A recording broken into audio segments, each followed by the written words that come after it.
ওই হিসেবে এটাকে আমরা এভাবে লিখতে পারি আর কি, মানে সোজা নিচের দিকে লিখতে পারি, তাই না? এটা হচ্ছে মানে এ, ধরি এটা বি, এটা সি, এটা ডি, এবং সবগুলার সমদূরবর্তী, মানে হচ্ছে ডিস্টেন্স সমান, অর্থাৎ এ বি সমান সমান বি সি সমান সমান সিডি, তাই না? তো তারপরে হচ্ছে এ থেকে বিতে আসতে তোমার T1 সময় লাগছে, বিতে সিতে আসছে T2, আর সি থেকে ডিতে আসছে T3 সময় লাগছে। আচ্ছা, তো আমাদের এইচ দেওয়া আছে। এখানে কি স্থির বস্তু বলছিল, মানে এ থেকে স্থির বস্তু পড়ছিল এরকম কিছু? আহ এটি খাড়া রেখার উপর এ, বি এবং সি, ডি চারটি সমদূরত্ব বিন্দু। এ বিন্দু হতে অভিকর্ষণ, না না না, কিছু বলে নাই। সি যেহেতু কিছু বলে নাই, সেহেতু আমরা ধরে নেই এ থেকে হচ্ছে ইউ আদিবেগে বস্তুটা পড়তেছে। তাহলে এখানে তো কোনো আদিবাগ কিচ্ছু বলে নাই, খালি বলছে অভিকর্ষের অধীনে। হ্যাঁ, যেহেতু কিছু বলে নাই, এই জন্য তো আমরা স্থির বলতে পারবো না এটা, ঠিক আছে? না। তো এই জন্য একটা ইউ ধরে রাখতেছি আর কি আপাতত। তো তাহলে আমরা এই সূত্রটা জানি না, h equal to u t plus half GT square, যেহেতু নিচে দিকে হুম। পড়তেছে তাহলে এটা হবে।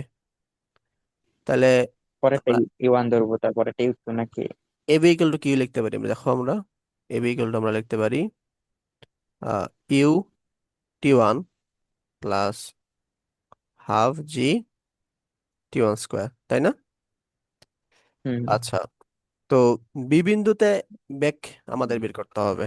আ- মানে এবি থেকে যে এবির যে শেষ বেগটা, ওইটাই হচ্ছে বিসির আদি বেগ, ঠিক আছে? তো এই জন্য হুম। এবির শেষ বেগটা আমাদের বের করতে হবে। তো শেষ বেগটা আমরা ধরলাম v equal to u plus g T1। এটাই হচ্ছে তোমার এটা হচ্ছে এবির শেষ বেগ। এটাকে আমরা লিখতে পারি বিসির বিশ্বের আদি বেগ, আদিবাগ। ঠিক আছে? তাহলে বিসি ইকুয়াল টু কি আসতেছে আমাদের ইউ প্লাস জিটি, জি1। হ্যাঁ, এটা T2 হবে, এটা T1 হবে, এটা T2 হবে, হাফ জি T2 স্কোয়ার, ঠিক আছে? তো আমরা লিখতে পারি কি, u plus g u T2 plus half g T1 T2 plus half g T2 square, এটা আসে। আচ্ছা, এখন বিসির যে তোমার ইবেক, মানে বিসির যে শেষ বেগটা সেটাই হচ্ছে আমাদের সিডির আদি বেগ, ঠিক আছে? তাহলে বি বিসি কি হবে, u b c plus half g T2 square. এখন ইউবিসি কি? ইউবিসি হচ্ছে ইউ প্লাস GT1 প্লাস, আচ্ছা হাফ জিটি স্কোয়ার না, GT2, হাফ হবে না সরি, GT2 হবে আর কি।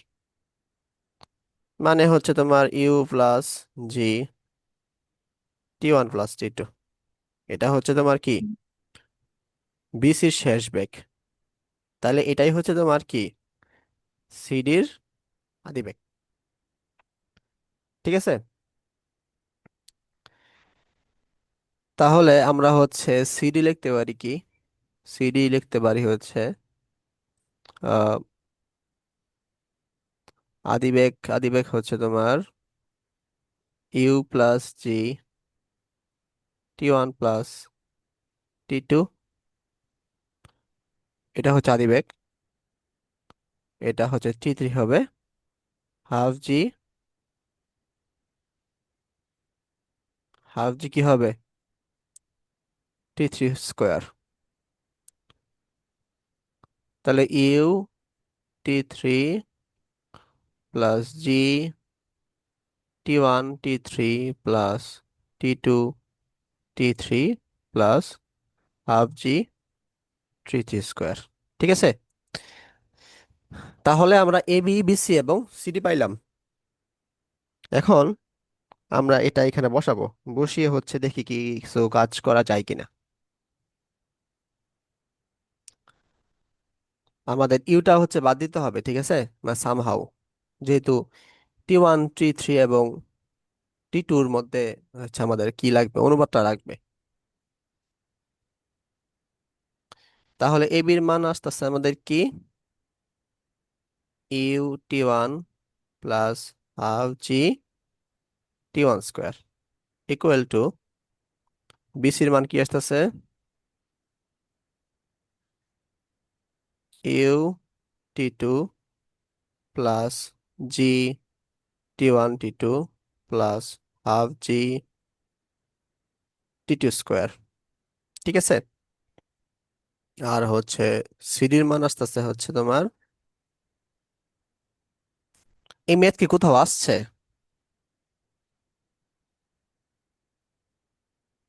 কিন্তু কিছু তো দেওয়া নাই। তাহলে কোথাও আসে না আর কি এগুলা আসে ম্যাথ। নাই, নতুন যোগ করছে। আশা করতে পারে, বলা যায় না। আহ কারণ কি, এই অধ্যায়টা, এই দুইটা অধ্যায় গতিবিদ্যা স্থিতিবিদ্যা কয়েক বছর ধরে নাই সিলেবাসে।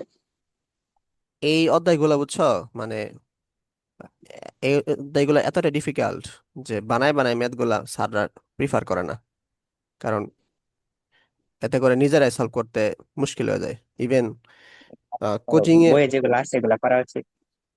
হ্যাঁ, তো বইয়ে যেগুলা হচ্ছে মানে একদম ইতে আসছে, তোমার কি জানি বোর্ডে আসছে অনেকবার, ওগুলাই ইম্পর্টেন্ট বেশি। বোর্ডে তো ঠিক আঠারো আছে, উনিশে পড়ে তো আছেই না, 18 19 পড়ে তো সিলেবাসে ছিল না। আগের গুলো আর কি আমাদের মনে করো 17 থেকে বা 15 থেকে আহ, তোমার শর্ট সিলেবাসের আগ পর্যন্ত যেগুলো বারে বারে আসছে না, ওগুলো বেশি বেশি করবো আর কি, দেখবো ওগুলোর মধ্যে এসে পড়বে ইনশাল্লাহ। আচ্ছা দেখো, আমরা উম এখন আমাদের বাদ দিতে হবে, তো বাদটা আমরা কিভাবে দিব?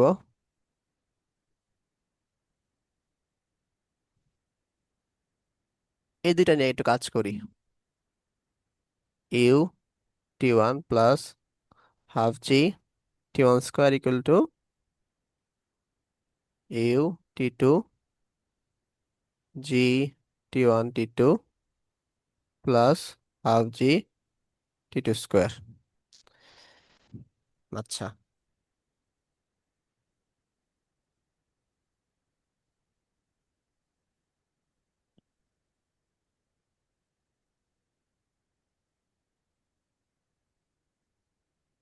আমাদের দেখো এখানে একটা,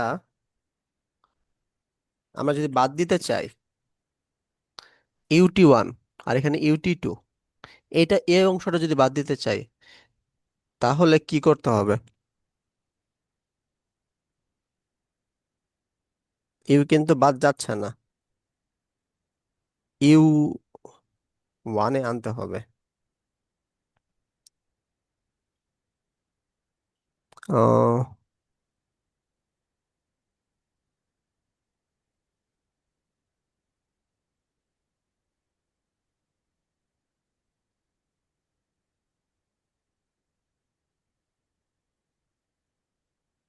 এটা তো ইউ বাদ যাচ্ছে না, তাহলে কি করার?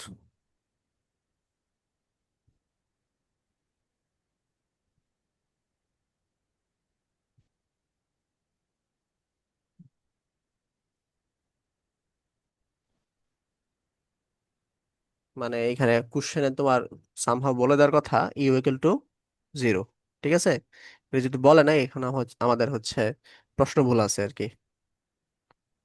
তো প্রথমটা হচ্ছে এটা হবে, মানে এবি এর মান হচ্ছে হাফ জিটি স্কোয়ার হবে। তাহলে বিসির মানটা কি হবে?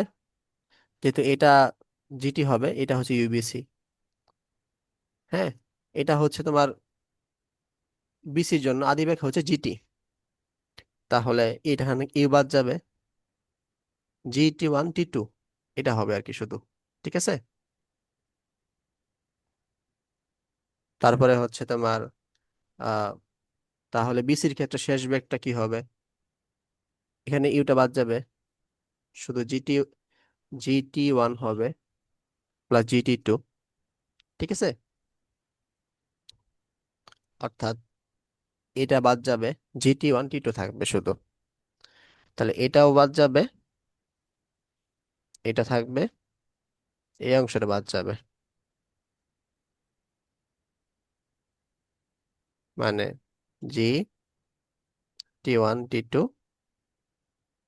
টি 1 জি 3 টি 2 টি 3 প্লাস হাফ জি টি স্কোয়ার।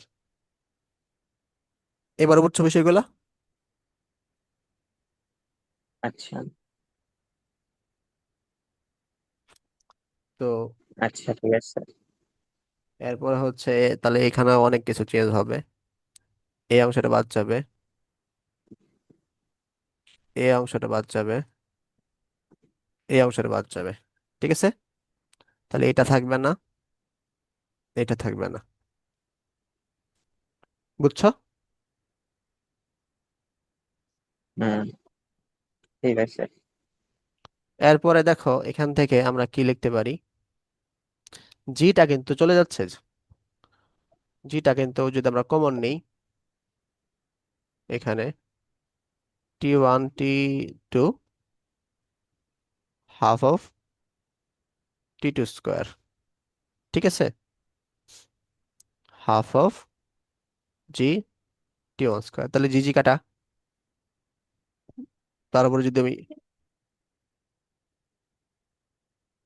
টি 1 স্কোয়ার ইকুয়াল টু 2 টি 1 টি 2 প্লাস টি 2 স্কোয়ার লেখা যায় না? হুম। আচ্ছা। এরপরে এরপরে হচ্ছে আমরা এখানে দেখো টি 1 এবং টি 2 এর মধ্যে একটা সম্পর্ক তৈরি করা যাবে আর কি।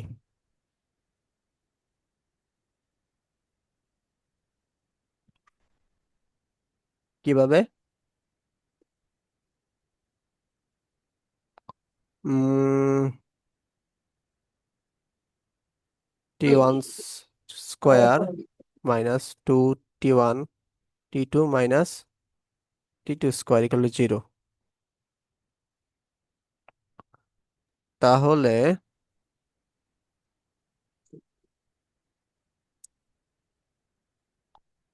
এটা কি মিডল ফ্যাক্টর যায়?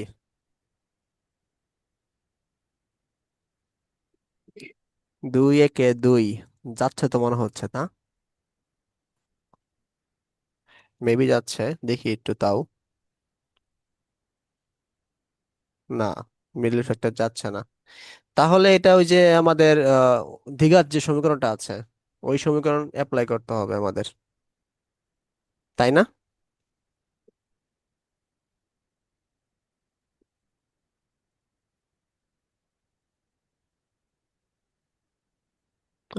এটা হচ্ছে দ্বিঘাত সমীকরণ অ্যাপ্লাই করতে হবে। যেমন x square minus plus x square b x plus c equal to 0। X equal to তাহলে আমাদের কি আসে, minus b plus minus root over b square minus 4ac by 2a। এটা অ্যাপ্লাই করবো আর কি। না, এখানে তো ভেরিয়েবল দুইটা, এই সমীকরণ অ্যাপ্লাই করা যাবে না, এখানে ঝামেলা আছে।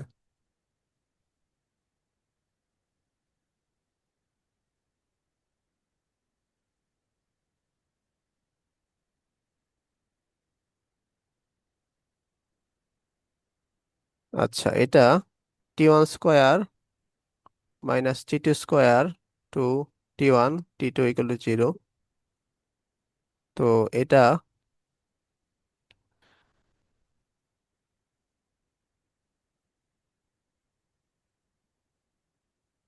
কি লেখা যায়? এটার পরিবর্তে লেখা যায় t a plus b a minus b to T1 T2, এটা লেখা যাচ্ছে।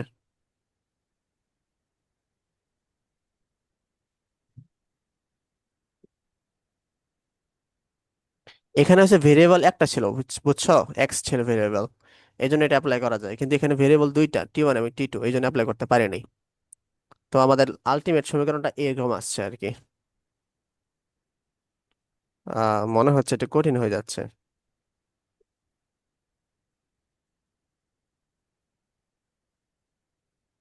আমরা এরকম বা না করে এইচ দ্বারা হচ্ছে বিষয়টা সলভ করার চেষ্টা করি, তাহলে মনে হয় সহজ হবে।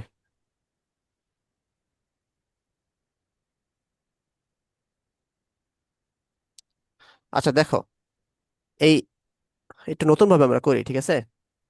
নতুন ভাবে মানে সিস্টেমে কি থাকবে, আমরা হচ্ছে এই যে এ থেকে বিতে আসছে তোমার এইচ ডিস্টেন্স, এখান থেকে আসছে এটাও তো এইচ ডিস্টেন্স কল্পনা করি, সেম যেহেতু এটাও এইচ ডিস্টেন্স কল্পনা করি, ঠিক আছে?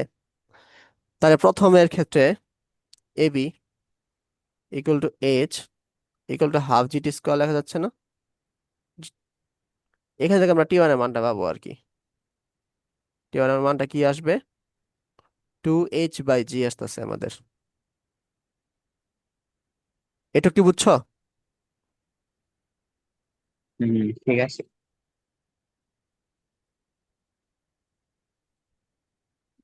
আচ্ছা, এখন আহ, চিন্তা করো,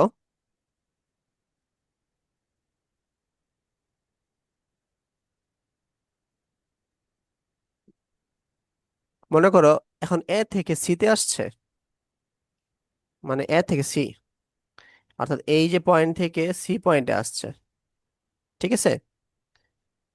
তো এটাকে আমরা চিন্তা করি, আহ ধরো এটা টি টি সময় আসছে,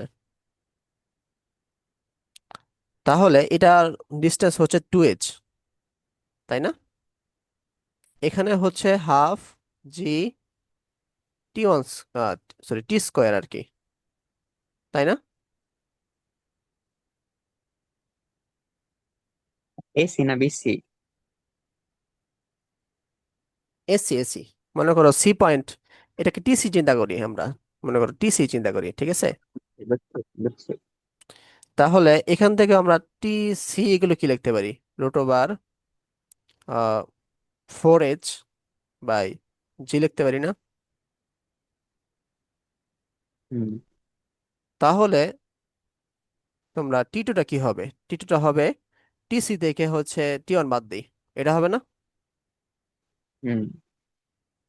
তাহলে হচ্ছে 4h/g minus root over 2h/g, এরকম হবে না? হ্যাঁ,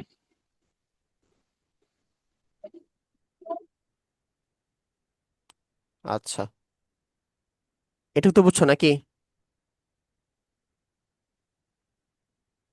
হ্যাঁ, আগেরটা সেকেন্ড।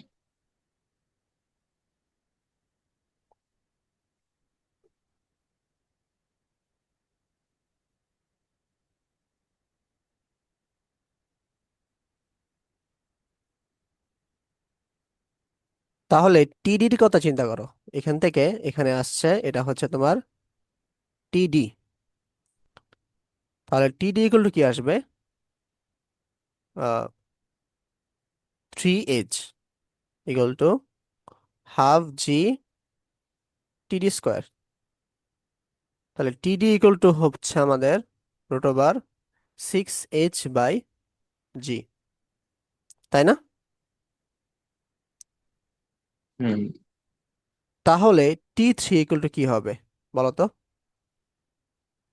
টিডি মাইনাস টিসি। হম। তো টিডির মান হচ্ছে আমাদের 6h/g, টিসির মান হচ্ছে আমাদের 4h/g, তাই না? আচ্ছা। এখন আমরা টি ওয়ান এর ভ্যালু পাইছি, টি টুর ভ্যালু পাইছি, টি3 ভ্যালু পাইছি, সবগুলার অনুপাত করে দেই।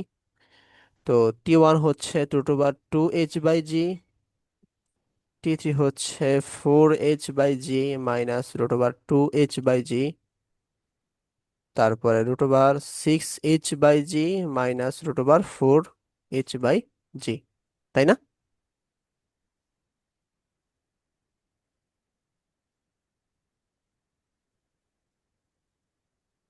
এই লাইনটা বুঝছো?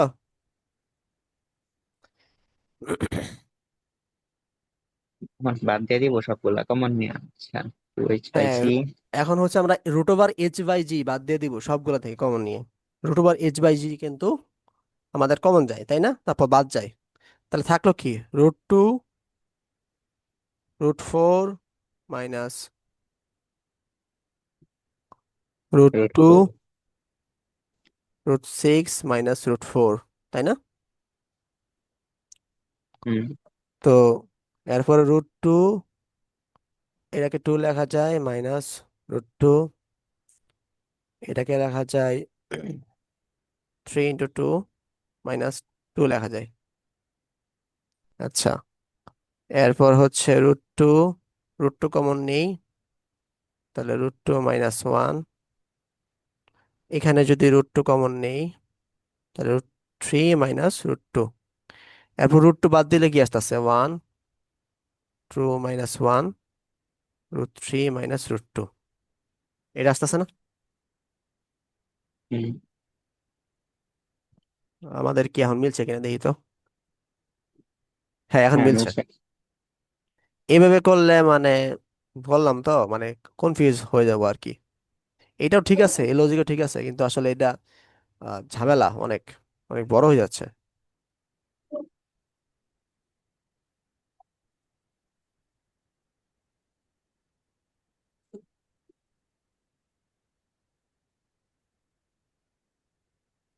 আচ্ছা, এগুলা বাদ দেওয়া দিই।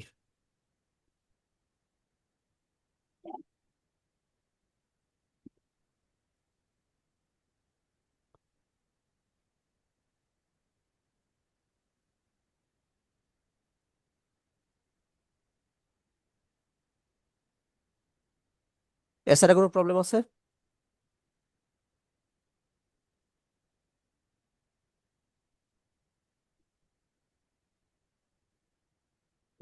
আর গুলা তো বেশি নাই। সর্বোচ্চ উচ্চতায় যাবে, তারপরে হচ্ছে ব্যাক জিরো হয়ে যাবে, তারপর সে আবার ফল করবে আর কি। আস্তে আস্তে ব্যাক কমতে থাকবে আর এই বরাবর এসে পড়বে। তাহলে এই যে তোমার একটা নির্দিষ্ট একটা গতিপথ সৃষ্টি হলো না, এটাকে বলা হয় ব্রাশ। বুঝছো?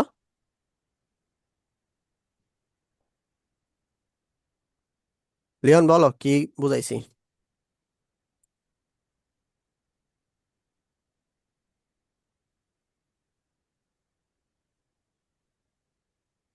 ও, লিওন তো নাই। রাফি, বলো।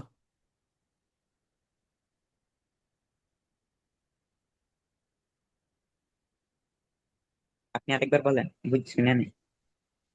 বুঝো নাই? না মনে হয়।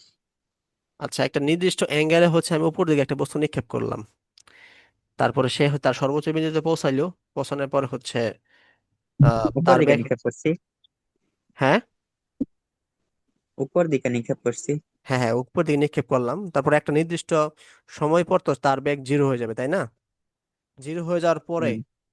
সে আবার কি করবে? নিচে দিকে পড়বে, ঠিক আছে? তো যে নিচে দিকে পড়বে, পড়ার আহ পড়তে পড়তে সে এক সময় সে তার ব্যাগ জিরো হয়ে যাবে, তখন সে মাটিতে পড়ে পড়ে যাবে আর কি। তাহলে যে তো একটা গতিপথ সৃষ্টি হয় আর কি, এরকম প্রায় বৃত্তের এটাকে মতো। এটাকে কি গতিপথ বলবো না সঞ্চার পথ বলবো? আহ সঞ্চার পথে বলতে পারো, গতিপথে বলতে পারো। এর একটা গতি আছে আর তার যে সঞ্চার পথ যে সৃষ্টি হয় বা গতিপথ সৃষ্টি হয়, ওইটাকে বলা হয় তোমার হ্রাস। এখন বলো। ওইটাই তো যেটা বললেন, হয়ে গেছে। দেরি করো না, তাড়াতাড়ি বলো, অনেকগুলো জিনিস পড়তে হবে। আচ্ছা, কোন একটা নির্দিষ্ট বস্তুকে উপর দিকে নির্দিষ্ট অ্যাঙ্গেলে ছোড়ার পর, হুম,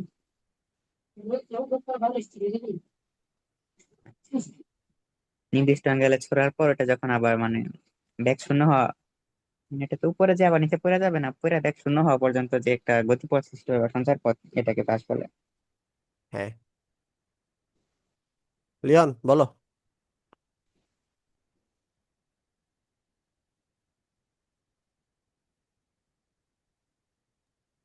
তাই নাকি? বস্তুটিকে প্রাস বলে নাকি যে সঞ্চার পথটা সৃষ্টি হয়েছে ওইটাকে প্রাস বলে? যে সঞ্চারপথ সৃষ্টি হয়েছে সেটাকে প্রাস বলে, বস্তুর প্রাস হয় না কোনোদিনও।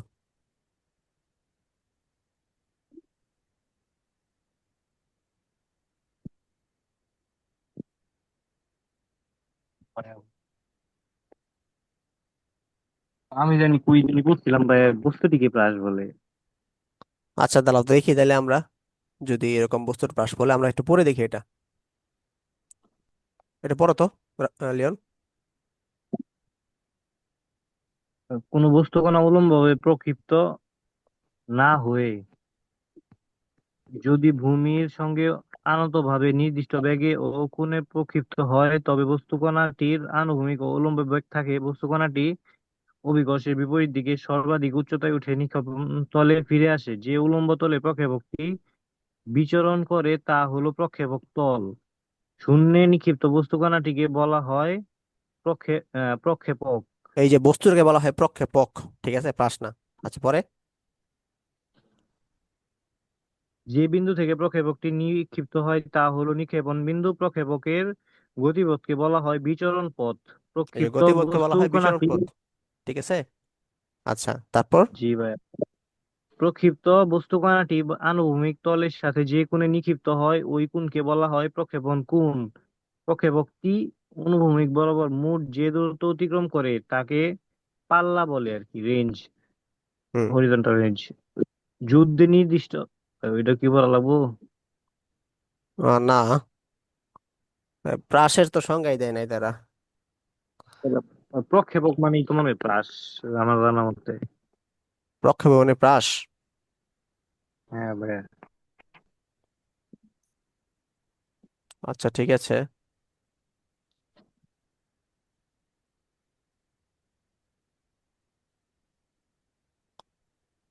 দাঁড়াও একটু দেখি তাহলে আমরা।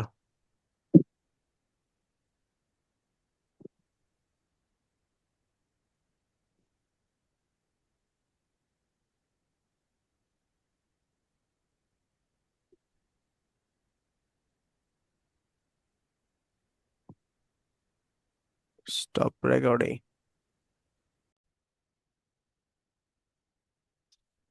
আচ্ছা তাহলে আমরা একটা কাজ করি, সেটা হচ্ছে কোনটা কি এর একটু নামগুলা মুখস্থ করি আগে। যেমন আমি ভুলে গেছি আর কি, বস্তুকে প্রাস বলে। এটা, এই লাইনটা কি বুঝছো যে উল্লম্বভাবে প্রক্ষিপ্ত না হয়ে যদি ভূমির সাথে আনত নির্দিষ্ট বেগে এবং কোণে নিক্ষিপ্ত হয়, তা বস্তুকণাটির আনুভূমিক এবং উল্লম্ব বেগ থাকে। এটা কি বুঝছো এই লাইনটা? জি ভাইয়া, বুঝছি। আচ্ছা বলো তো এটা কি। আহ, এই যে কোনো বিন্দুতে আর কি দুইটা উপাংশ হয়ে যাবে, উলম্ব উপাংশ আর আনুভূমিক উপাংশ। হ্যাঁ হ্যাঁ দুই বরাবর তো দুই বেগ কাজ করবে আর কি, ওইটাই। হ্যাঁ হ্যাঁ হ্যাঁ। অর্থাৎ মনে করো এই যে এখান থেকে হচ্ছে আমি ইউ বেগে নিক্ষেপ করলাম, ঠিক আছে। তো ক্যালকুলেশনের সুবিধার জন্য আমি হচ্ছে এই ইউ বেগটাকে আনুভূমিকভাবে ভাগ করব, উল্লম্বভাবে ভাগ করব। তো আনুভূমিকভাবে কি হবে, ইউ কস 60 হবে, আর উল্লম্বভাবে কি হবে, ইউ সাইন 60, ঠিক আছে। আচ্ছা এখানে ইউ সাইন 60, এটা কিন্তু মনে করো যত মানে প্রথম দিকে এটাই হবে আর কি, কারণ প্রথম দিকে টাইম আমাদের জিরো। কিন্তু যখন একটা নির্দিষ্ট সময় পর মনে করো এখানে আসলো, তার রংটা চেঞ্জ করি, টি সময় পর এখানে আসলো, ঠিক আছে। সে হচ্ছে টি সময় পথ অতিক্রম করে এখানে আসলো, তখন তার আ- আচ্ছা 60 আমরা না চিন্তা করে এখানে থিতা চিন্তা করি, তাহলে আমাদের মনে হয় বুঝতে সুবিধা হবে, সব ক্ষেত্রে দেখা যাবে। তাহলে এই যে এই টি সময় পর এখানে আসলো, তখন কিন্তু তার আনুভূমিক বরাবর কোনো কিন্তু অভিকর্ষ ত্বরণ নেই। তখন হচ্ছে তার ব্যাকটা হবে ইউ, ইউ কি হবে, কস থিতাই হইতাছে আর কি। ঠিক আছে। আহ, আর এখানে হচ্ছে তোমার উলম্ব বরাবর হচ্ছে তার ব্যাকটা হবে u sine theta minus GT হবে আর কি। মানে এখানে এখানে শেষ ব্যাকটা যদি আমরা ভি ধরি আর কি, ভি, ঠিক আছে, ভি ওয়াই ধরি, এটাকে যদি ভি এক্স ধরি, তাহলে এটা আসতেছে আর কি আমাদের। এটা কি বুঝছো?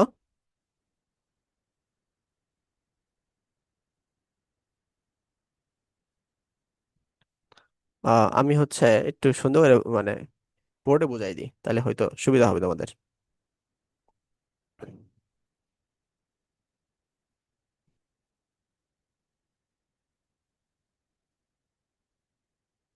মনে করো এটা, হ্যাঁ, দেখতে পারতেছ হোয়াইট বোর্ড?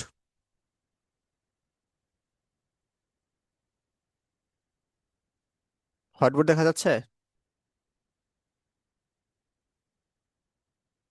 রাফি?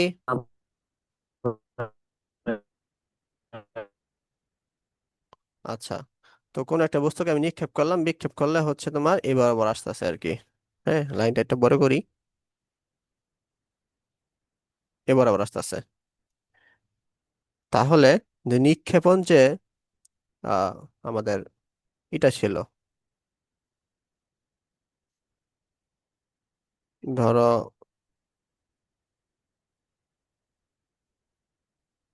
এ বরাবর নিক্ষেপ করছি, রংটা তো চেঞ্জ করতে পারতাম, দাঁড়াও,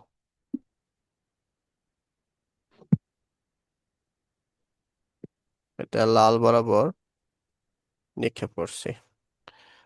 তো সুতরাং যখন আদি অবস্থায় থাকবে, তখন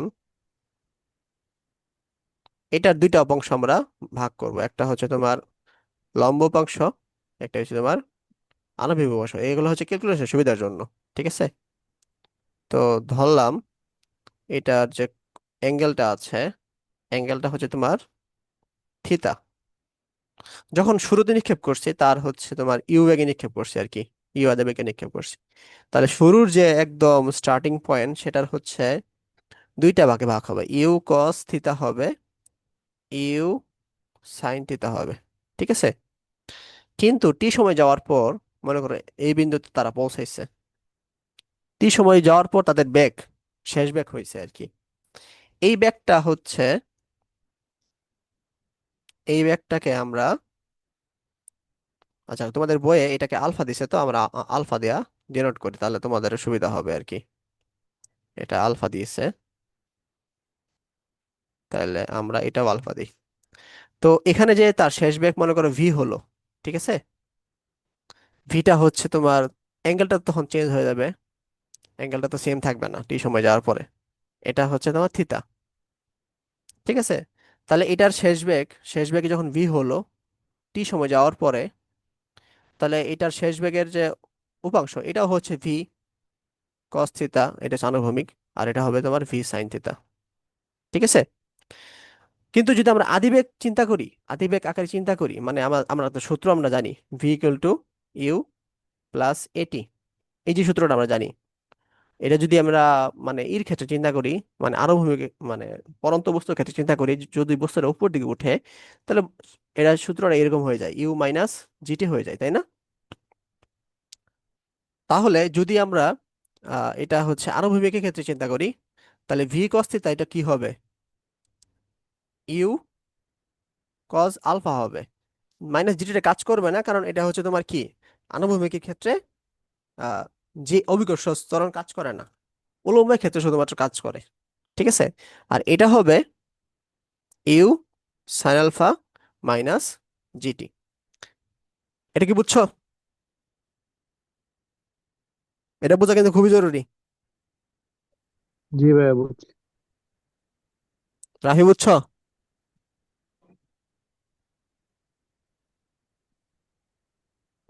সাইন কজ আলফা আর কি কোথা থেকে আসলো? আলফা তো আগের কোন ছিল। এই যে আলফা হচ্ছে এই তোমার আদি বেগের যে কোণটা, ঠিক আছে, আর থিতা হচ্ছে হ্যাঁ। শেষ বেগের যে কোণটা। কোণ তো চেঞ্জ হয়ে যাবে না, যত উপর দিকে যাচ্ছে তত তো তোমার কি হয়ে যাচ্ছে, ভূমির সমান্তরাল হয়ে যাচ্ছে একদম। মনে করো যে হাইয়েস্ট পয়েন্টে কিন্তু থিতা ইকুয়াল টু জিরো, সে কিন্তু পরে আবার ব্যাক করে, বুঝতে পারছো? তখন কিন্তু যত উপর দিকে কোণ যাচ্ছে, মানে যত উপর দিকে যাচ্ছে কোণ তত কমতাছে আর কি আস্তে আস্তে, ভেলোসিটি কিন্তু কমতাছে আর কি আস্তে আস্তে। বুঝা গেছে? জি ভাইয়া বুঝছি। রাফি বুঝছো?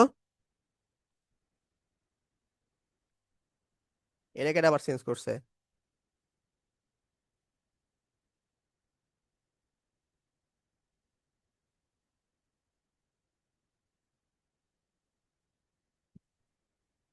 আশা করি রাফি বুঝছে। তাহলে কিন্তু আমরা লিখতে পারি কি দেখো, লিখতে পারি হচ্ছে তোমার v sine theta equal to u sine alpha minus g t. আবার v cos theta equal to কি লিখতে পারি, ইউ কজ আলফা। ঠিক আছে? অর্থাৎ দেখো এখানে প্রত্যেকটা বিন্দুতে আনুভূমিক এবং উলম্ব বেগে আমরা ভাগ করে ফেলছি আর কি। আমাদের কিন্তু এটা এখানে বলছিল আর কি। ঠিক আছে, এটুক বোঝা গেছে?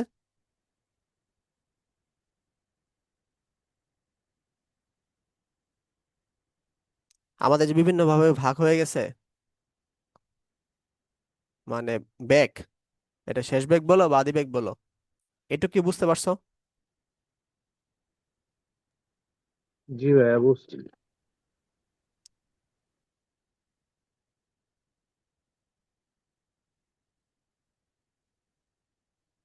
আচ্ছা, এরপরে দেখো বস্তু কণাটি অভিকর্ষের বিপরীত দিকে সর্বাধিক উচ্চতায় উঠে নিক্ষেপণ তলে ফিরে ফিরে আসে। অর্থাৎ সে কিন্তু অভিকর্ষের বিপরীতে কাজ করতেছে, কাজ করতে করতে কোনো এক সময় সে তার বেগ শূন্য হয়ে যাবে।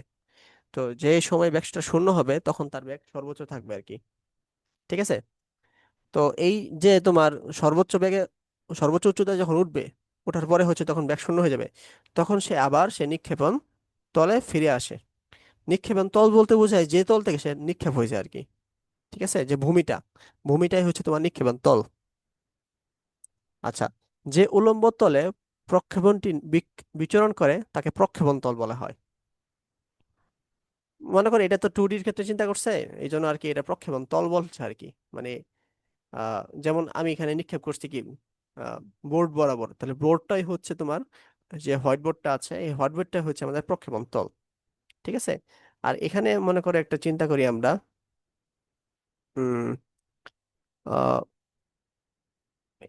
এই বরাবর হচ্ছে আহ, মানে এটা হচ্ছে ভূমি, এটা হচ্ছে ভূমি। তাই এই ভূমিটাকে বলা হয় তোমার হচ্ছে তোমার কি তল, এটা হচ্ছে প্রক্ষেপণ তল নাকি,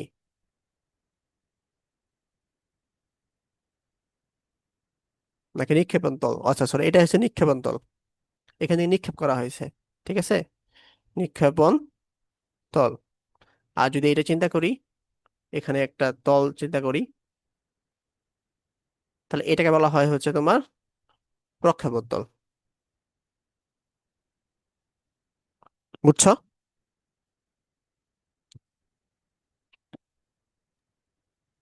তাহলে তো ভাইয়া নিক্ষেপণ তলের সাথে প্রক্ষেপণ তল লম্বভাবে অবস্থান করতেছে আর হ্যাঁ, কি। নিক্ষেপণ তলের সাথে উলম্ব। প্রক্ষেপণ তল লম্বভাবে অবস্থান করতেছে বলা যায়। আচ্ছা, তাহলে শূন্যে নিক্ষিপ্ত বস্তু কণাটাকে বলা হয় প্রক্ষেপক, মানে এটাকে বলা হয় প্রক্ষেপক। আমি হচ্ছে যদি একটা বল নিক্ষেপ করি তাহলে বলটাকে বলা হয় প্রক্ষেপক বা প্রাস। যে বিন্দু থেকে নিক্ষিপ্ত করা হয় সেটা হচ্ছে নিক্ষেপণ বিন্দু। অর্থাৎ আমি যদি এটা ডিনোট করি এটা বি, সি, ডি, তাহলে এটা হচ্ছে আমাদের কি, এ থেকে আমরা নিক্ষেপ করছি, এটাকে বলা হয় নিক্ষেপণ বিন্দু। বুঝছো? আর হচ্ছে তোমার প্রক্ষেপণ গতিপথকে বলা হয় বিচরণ পথ। অর্থাৎ এই যে গতিপথটা আছে বা সঞ্চার পথটা আছে, এটাকে বলা হয় বিচরণ পথ। এবং প্রক্ষিপ্ত বস্তুকণাটি আনুভূমিক তলের সাথে যে কোণে নিক্ষিপ্ত হয় তাকে বলা হয় প্রক্ষেপণ কোণ।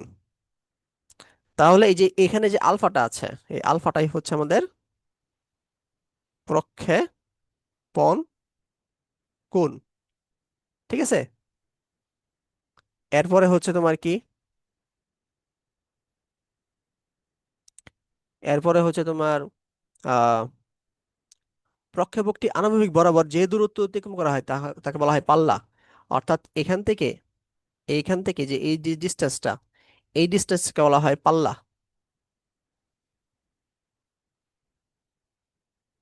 এই ডিস্টেন্সকে বলা হয় পাল্লা। এইটুকুই, আর কিছু না। তো এতটুকু পর্যন্ত কি কোনো কিছু সমস্যা থাকলে বলো।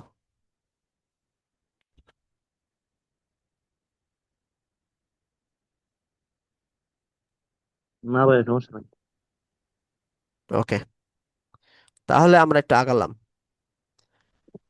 তাহলে এই যে আমরা হচ্ছে দুই, আচ্ছা রাফি আসবে না, হয়তো নেটওয়ার্ক সমস্যা হয়েছে। তাহলে দেখো এখানে আহ যদি আমরা এটা কার্তেশীয় স্থানাঙ্ক চিন্তা করি, তাহলে এখানে কিন্তু এই বিন্দুটাকে দুই ভাগে ভাগ করা হয়, একটা হচ্ছে এক্স অক্ষ ওয়াই অক্ষ। তাহলে এক্স অক্ষে আমরা বি কস থিতা, মানে এক্স যে বিন্দুটা আছে এটা লিখতে পারি, আর হচ্ছে বি সাইন থিতা লিখতে পারি। আবার এটাকে আমরা কি লিখতে পারি, যদি আদিবেগ আকারে চিন্তা করি, তাহলে ইউ কজ আলফা লিখতে পারি, ইউ কজ আলফা মাইনাস জি টিউ লিখতে পারি, তাই না?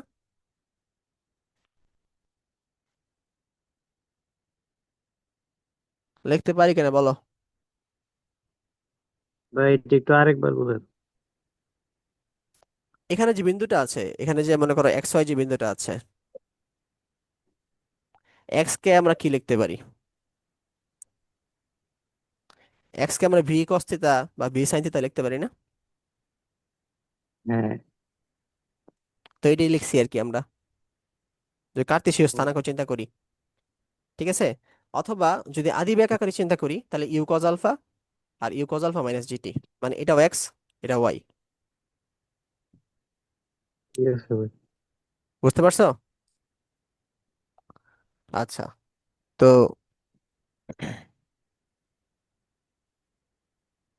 এই আর কি। তো এখান থেকে আমরা দেখো, এখান থেকে হচ্ছে আমরা আহ যদি বলে যে এখান থেকে তো ভি এর ভ্যালু কত আমাদের আহ দেওয়া চাইছে, ভি এর ভ্যালু কত আর অ্যাঙ্গেলটা কত চাইছে আর কি, অর্থাৎ শেষ বেগ কত আর শেষ বেগের যে অ্যাঙ্গেলটা, মানে ভূমির সাথে যে অ্যাঙ্গেলটা, ওই বেগটা অ্যাঙ্গেলটা নির্ণয় করো। যে ভূমির সাথে না, ভূমির সমান্তরাল বরাবর যে অ্যাঙ্গেলটা আর কি। ভূমি তো মনে করো এডি, এডি সমান্তরাল চিন্তা করি আমরা ইএফ। ঠিক আছে, তাহলে ইএফ বরাবর বিটা হচ্ছে কত ডিগ্রি অ্যাঙ্গেলে আছে এটা বের করব, আর ভি এর ভেলোসিটি বের করব। আমার কাছে ডাটা দেওয়া আছে এই দুইটা, অর্থাৎ আমাদের আদি বেগটা দেওয়া আছে আর সময়টা দেওয়া আছে। ঠিক আছে, আমাদের ভি এবং কি বের করতে হবে, থিটা বের করতে হবে। তাহলে তখন হচ্ছে কি হবে সূত্রটা আমরা দেখি। মনে করো আমরা যদি 1 স্কোয়ার প্লাস 2 স্কোয়ার করি, তাহলে কি আসতেছে দেখো, v square sine square theta plus v square cos square theta u sine alpha minus g t whole square plus u cos alpha square. তো এখান থেকে যদি বি স্কোয়ার কমন নেই, তাহলে sine square theta plus cos square theta আমরা কি করতে পারি, আহ এটা পরিবর্তে আমরা 1 লিখতে পারি আর কি। তো এখানেও আমরা e square sine square alpha minus 2 u sine alpha, হ্যাঁ, g t plus g square t square plus e square cos square alpha, এটা লিখতে পারি না?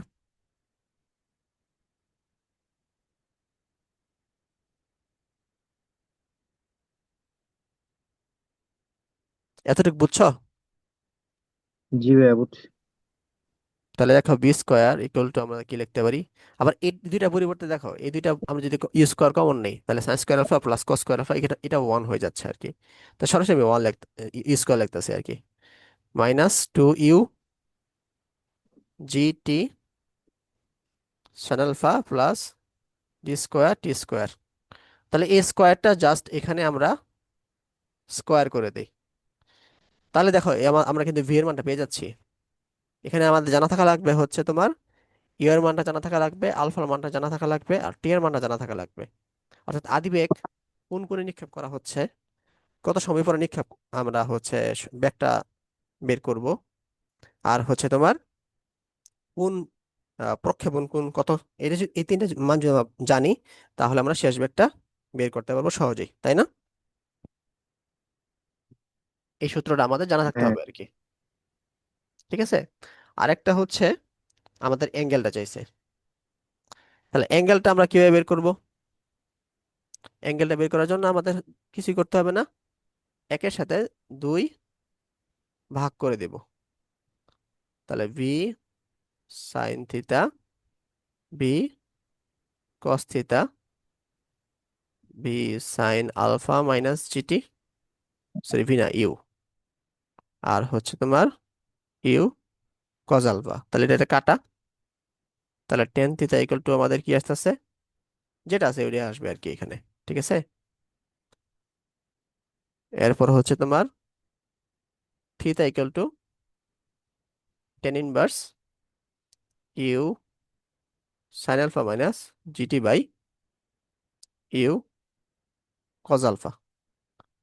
এক্ষেত্রে হচ্ছে আমাদের হচ্ছে মানে ইউ এর মান জানা থাকা লাগবে, আলফার মান জানা থাকা লাগবে, আর টি এর মান জানা থাকা লাগবে। তাহলে হচ্ছে তোমার ওই শেষ বেগটা আহ ভূমির সমান্তরাল যে তলটা আছে ওই তলের সাথে কত ডিগ্রি অ্যাঙ্গেল আছে এটা আমরা বের করতে পারবো। তাহলে এই দুইটা সূত্র জানা থাকলে তুমি শেষ বেগ আর হচ্ছে তোমার শেষ বেগটা ভূমির সাথে কত ডিগ্রি অ্যাঙ্গেলে আছে এটা বের করতে পারবো না?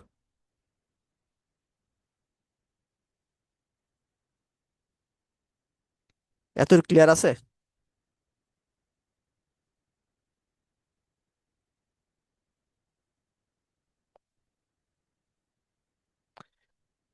এতটুকু ক্লিয়ার হয়েছো? হ্যাঁ ভাইয়া, ক্লিয়ার, সমস্যা নেই। ঠিক আছে। এখন আমরা এই যে তোমার প্রক্ষিপ্ত বস্তুকণাটা যে সর্বাধিক উচ্চতায় উঠবে এটা বের করব, আর সর্বাধিক উচ্চতা ওঠার যে সময়টা ওইটা আমরা বের করব। তো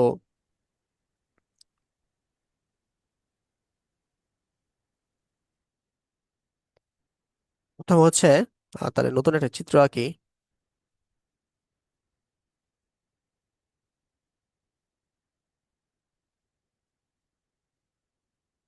মনে করো এটা, হ্যাঁ, এটা হচ্ছে তোমার ইউ বেগে নিক্ষেপ করছি, এতে আলফা কোণে আছে। তো এটা তার সর্বোচ্চ উচ্চতা। ঠিক আছে। সর্বোচ্চ উচ্চতা আমরা এইচ চিন্তা করি, আর এখানে ওঠার যে সময়টা সেটা টি চিন্তা করি। ঠিক আছে। তো আমরা তো লিখতে পারি এরকম, v square equal to u square minus two g h. এটা হচ্ছে তোমার যে উল্লম্বভাবে উপর দিকে নিক্ষেপ করা বস্তুর। ঠিক আছে। এরকম না? তো আমরা হচ্ছে উল্লম্বভাবে নিক্ষেপ করা বস্তু এখন আমরা হচ্ছে প্রাসায় ক্ষেত্রে চিন্তা করতেছি। এটা কিন্তু উল্লম্বভাবে, এটা কিন্তু থিতা ইকুয়াল টু 90 ডিগ্রি ক্ষেত্রে, কিন্তু প্রাসায় কিন্তু থিতা ইকুয়াল টু 90 ডিগ্রি যেন না।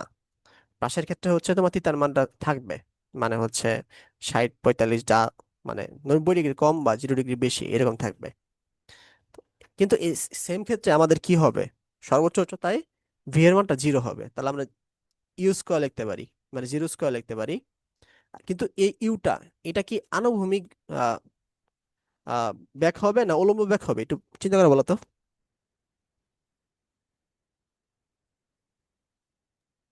কোনটা ভাইয়া? এখানে যে আদিবেগটা, আদিবেগটা কি আনুভূমিকের ক্ষেত্রে হবে নাকি উল্লম্বের ক্ষেত্রে হবে?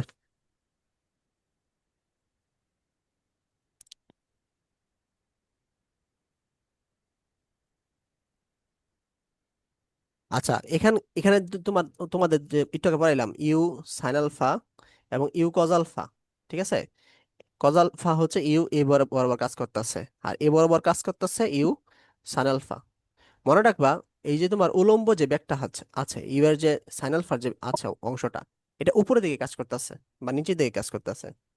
আর ইউ কজ আলফা যেটা আছে সেটা হচ্ছে তোমার এখান থেকে, এটা বস্তুটা যে এখান থেকে যে এখানে যায় পৌঁছাইছে, অর্থাৎ এটা হচ্ছে তোমার এ বরাবর নিক্ষেপ করার ক্ষেত্রে কাজ করতেছে, মানে হচ্ছে আনুভূমিক বরাবর কাজ করতেছে, আর হচ্ছে উলম্ব বরাবর কাজ করতেছে। তো আমরা হচ্ছে সর্বোচ্চ উচ্চতার ক্ষেত্রে চিন্তা করতেছি, তাহলে এই ক্ষেত্রে আমাদের কি উলম্ব বেগটা কাজ করবে না?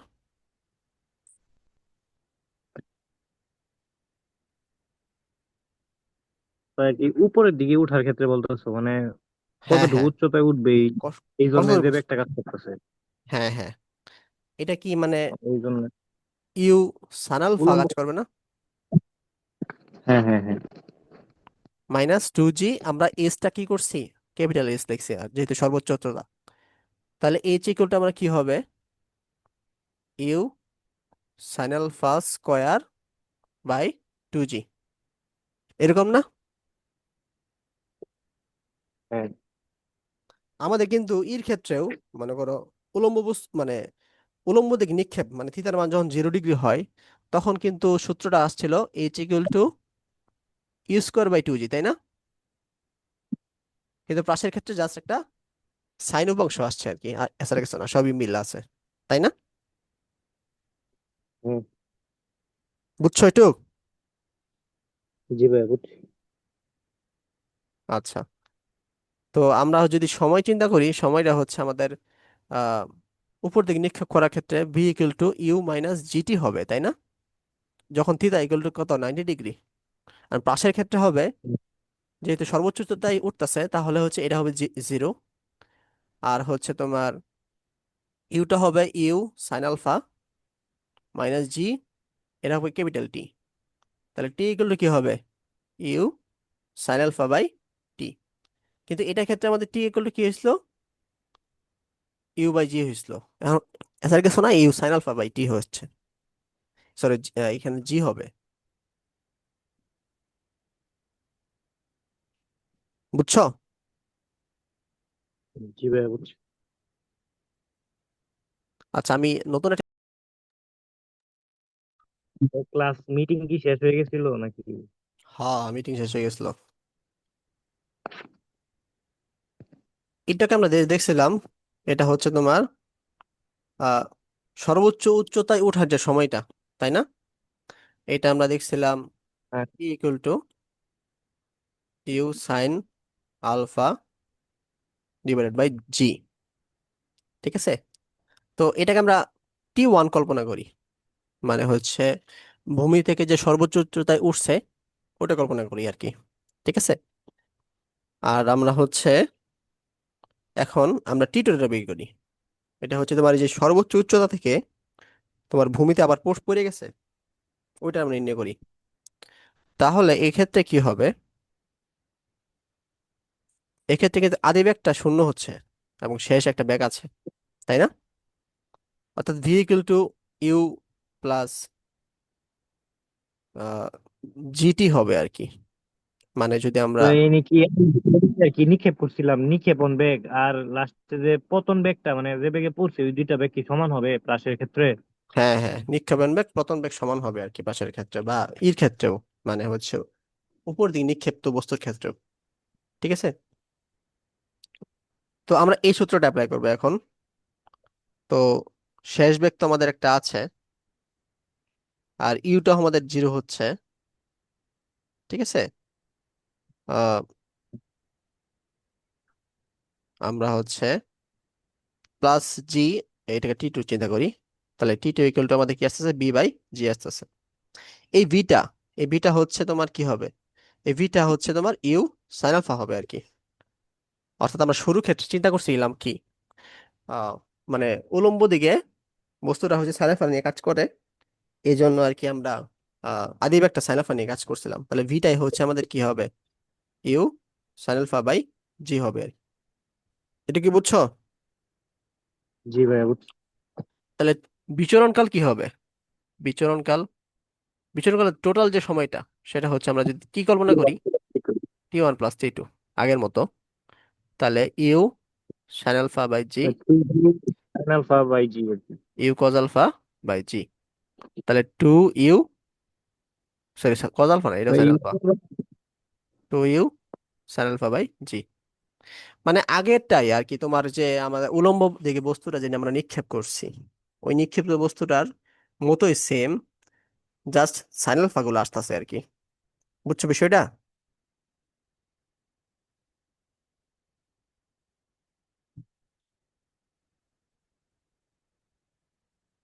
হ্যালো। জি ভাইয়া, বুঝতে পারছি।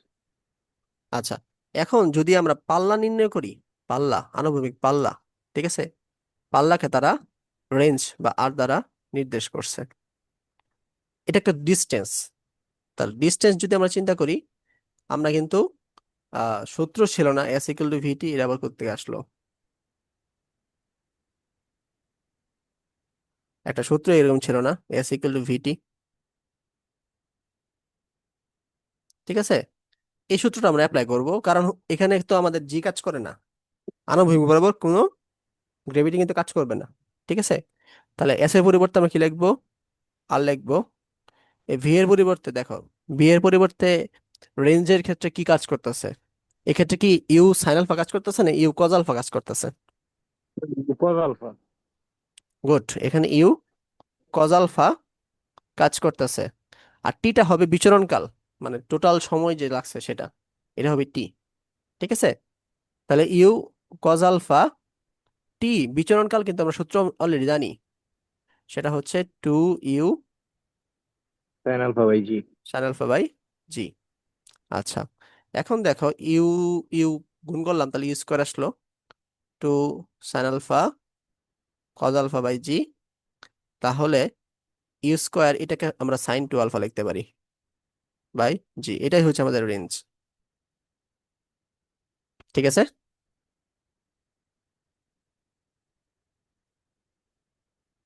বিষয়টা বুঝছো? জি ভাই। হ্যাঁ। তাহলে কিন্তু আমরা অনেকগুলা জিনিস শিখলাম, সেটা হচ্ছে H = কি শিখলাম,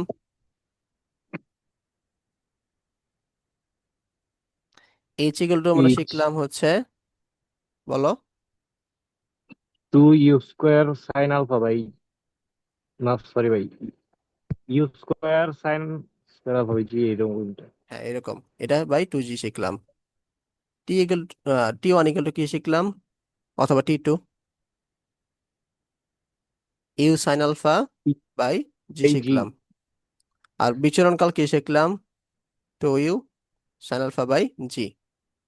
আর কি শিখলাম, e square u sine square. 2 alpha by g. এই রাফি, লিওন কি করতেছে এসব?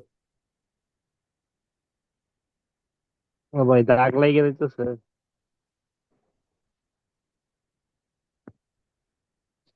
মুছে কেমনে ভাই? আমি তো জুম করবার চাইতাছি, আমার এনে বেশি হয়ে আছে আর কি।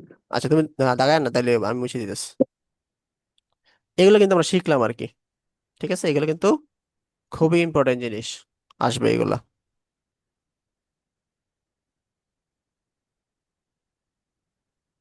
আগেরটার মতোই কাছাকাছি আর কি, মিলা মিলা পড়বা, তাইলে আসলে প্যাস লাগবো না। আচ্ছা, এখন দেখো সর্বাধিক আনুভূমিক পাল্লা কখন হয়, এটা আমরা চেক করব। সর্বাধিক আনুভূমিক পাল্লা দেখো, আমরা সূত্র দেখে বুঝবো আর কি। R = ইউ² sin 2 alpha by g. আচ্ছা, sin 2 আলফা বা সাইন সাইন থিটার মান সর্বোচ্চ কত হতে পারে বলো তো?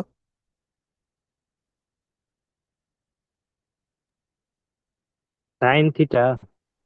যে কোনো সাইন থিটা, মনে করো সাইন থিটা বা কস থিটা, এগুলার মান সর্বোচ্চ কত হতে পারে?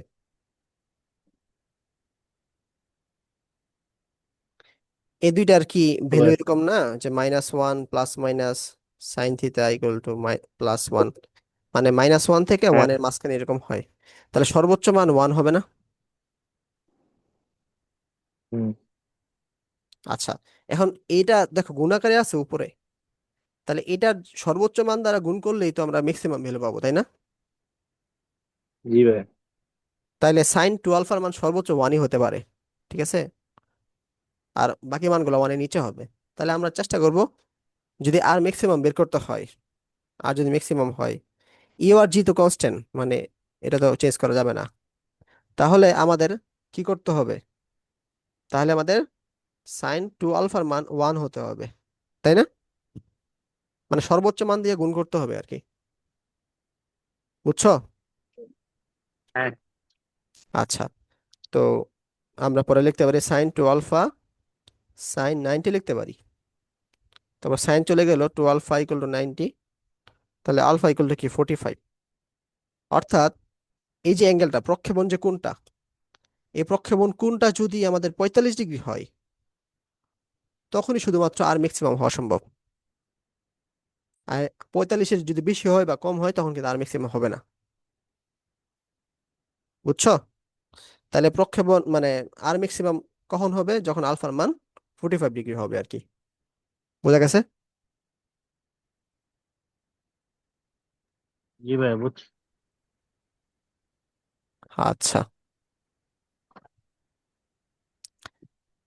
একটা ম্যাথ দেখো, এই ম্যাথটা আশা করি পারার কথা।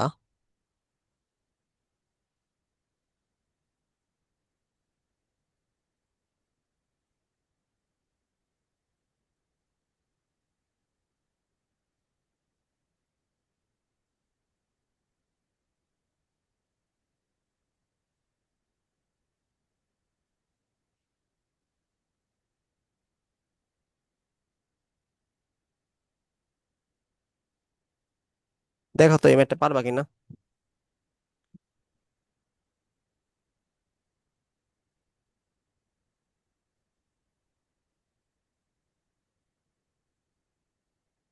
এখানে তো ইউ দেওয়া আছে 19.6 মিটার পার সেকেন্ড, আর আলফার মান দেওয়া আছে 30 degree.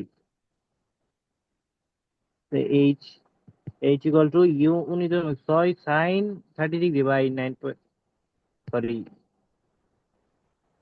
30 degree square by 2 × 9.8, by এমনি করা লাগবে আর কি, বাইর করা যাবো। আচ্ছা, তারপর এটা। আর পাল্লাও তো বাইর করা যাবো। এটা ও হচ্ছে পাল্লা সূত্র বাইর থেকে করা পাবো। একই, u square sine 2 alpha by 2।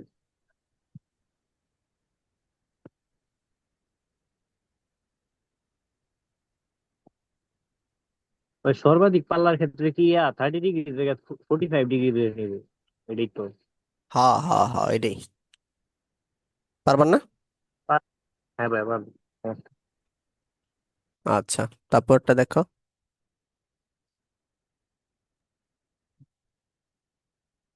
কোনটা ভাই বিচরণ কাল? এটাও তো একই, 2 ইউ সাইন আলফা বাই জি। হ্যাঁ হ্যাঁ, পারতাম না। হ্যাঁ ভাই পারবো।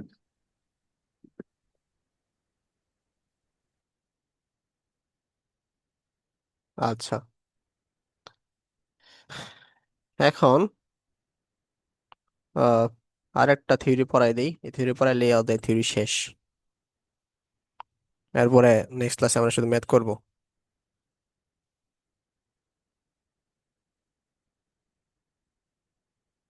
আচ্ছা, তাহলে এটা তোমাদের হোমওয়ার্ক থাকলো আর কি।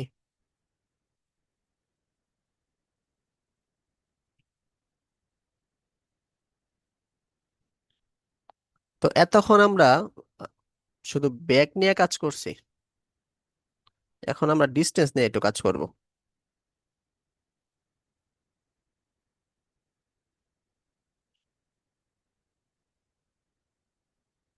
ঠিক আছে?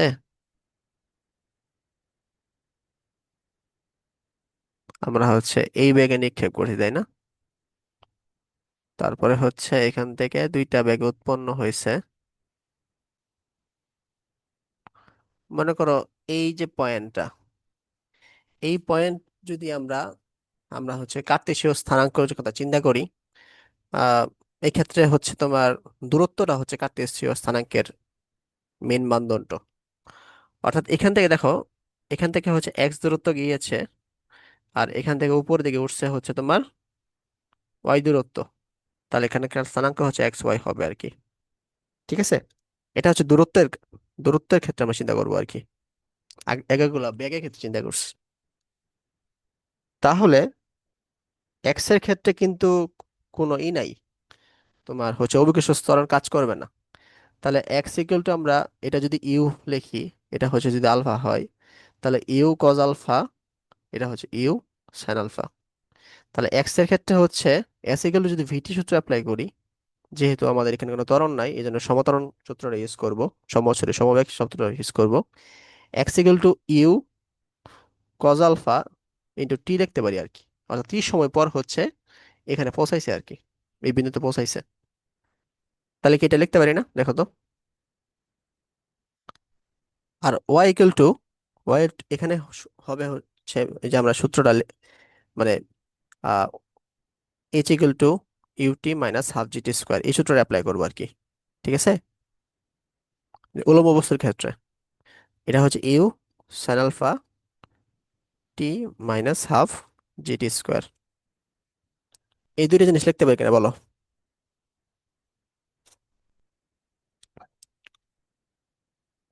ওয়াই এর মান আর এক্স এর মান। এটা কি শুধু আনুভূমিক আর উলম্ব বরাবর দুইটা? হ্যাঁ হ্যাঁ, আনুভূমিক উলম্ব বরাবর দুইটা বের করবো আর কি, লিখতে পারি না। হ্যাঁ ঠিক আছে। আচ্ছা, তো এরপরে হচ্ছে আহ দেখো এটাকে আমরা 1 নম্বর সমীকরণ দেই, এটাকে আমরা 2 নম্বর সমীকরণ দেই। এখন মাঝে মাঝে বলে আহ মানে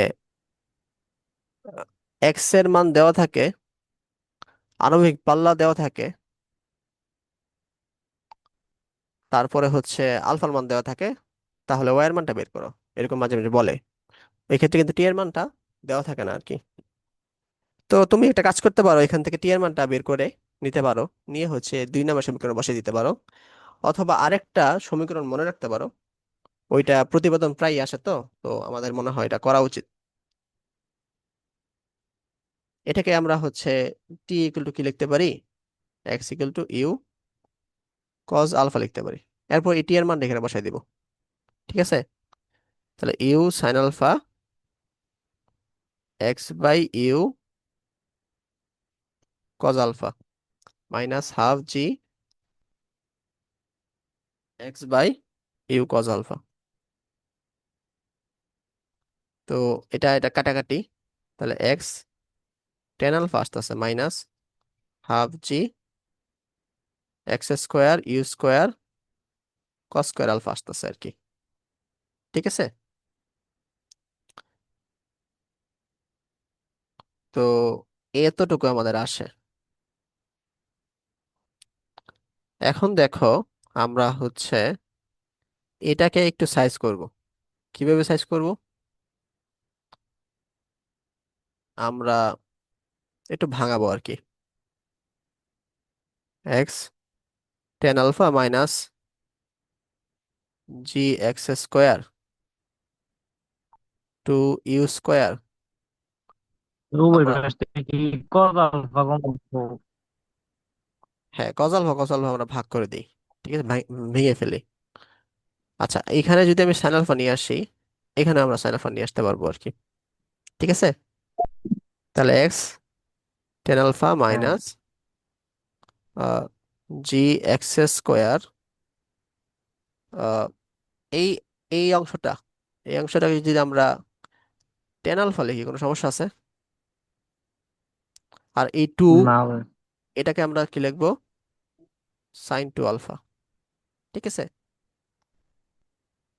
তো x tan alpha minus x square tan alpha u square sine two alpha, এই জিটা নিচে নামাই দিলাম আর কি। এটার পরিবর্তে আমাদের কি লিখতে পারি দেখো তো,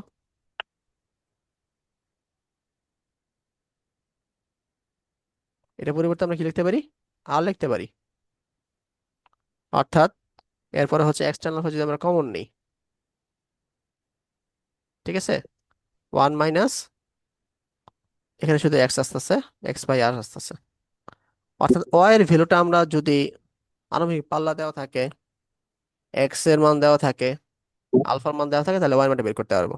ঠিক আছে, এটা তুমি এই সিস্টেমে বের করতে পারো, অথবা তুমি হচ্ছে আহ মনে করো টাইম দেওয়া নাই, আর কি করবা? তো আমাদের তো এক্স এর মান দেওয়া আছে, ইউ এর মান তো দেওয়া আছে। ঠিক আছে, আচ্ছা এখানে কিন্তু ইউ এর মানও নাই, অনেক সময় কিন্তু ইউ এর মানও দেওয়া থাকবো না, ওই ক্ষেত্রে কিন্তু একটু ঝামেলা পড়ে যাবা। এই জন্য টি এর মান এবং ইউ এর মান যদি না দেওয়া থাকে, সেক্ষেত্রে হচ্ছে এক্স এবং আর এর মান আলফার মান দেওয়া থাকবে আর কি। অর্থাৎ এই সূত্রটা তখন ইউজ করবা যখন হচ্ছে তোমার আলফা আর হচ্ছে এক্স আর হচ্ছে তোমার আর এর মান দেওয়া থাকবে, তখন আমাদের এই সূত্রটা ইউজ করতে হবে। এক্ষেত্রে কিন্তু ইউ এর মান আর হচ্ছে টি এর মান দেওয়া থাকে না।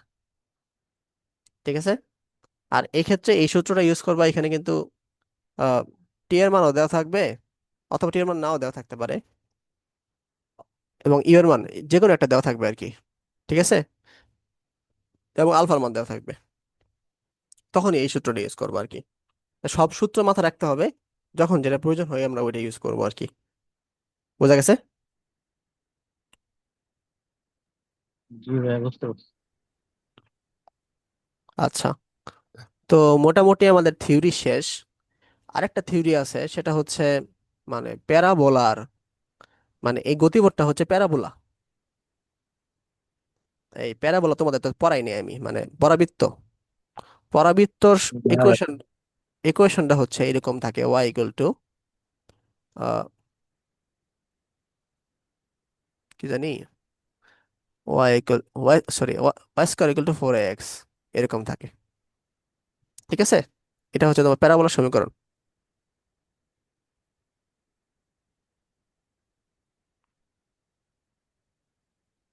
তো আমরা যদি এটা চিন্তা করি, আহ, এখানে দেখো কি আসছে,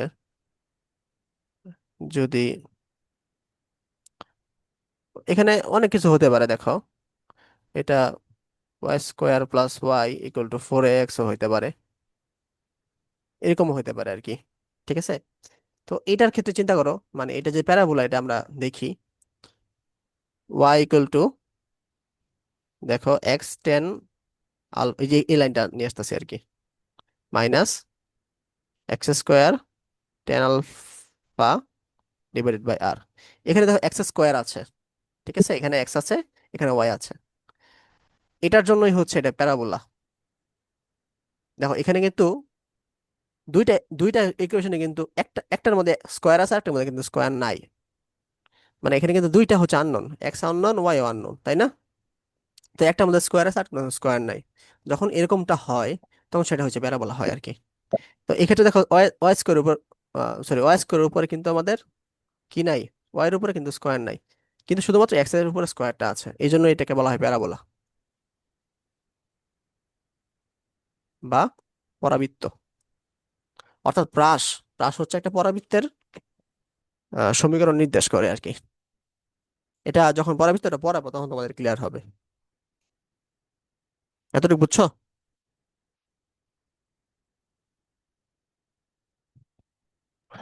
জি ভাইয়া, বুঝতে পারছি। তাহলে এতটুকুই থাক ক্লাস, নেক্সট ক্লাসে আশা আচ্ছা, করি ঠিক আছে। শেষ করতে পারবো আর কি। কবে আচ্ছা আসতেছো? ভাই।